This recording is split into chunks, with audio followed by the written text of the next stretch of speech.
dalawa. Vlog din ka po naman siya eh.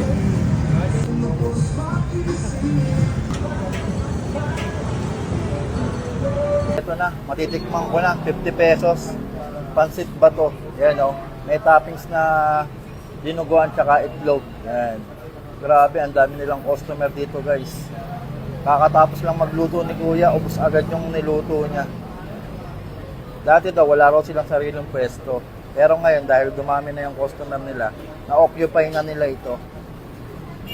Grabe. Tikman natin. Yun o. Specialty daw to ng mga taga Bicol. Kaya tikman na natin. Sarap. Ito, bagong luto pa. Talaga, ayan o.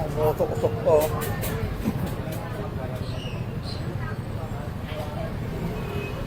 Sarap.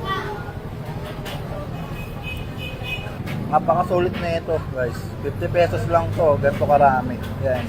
Up. Wow, okay.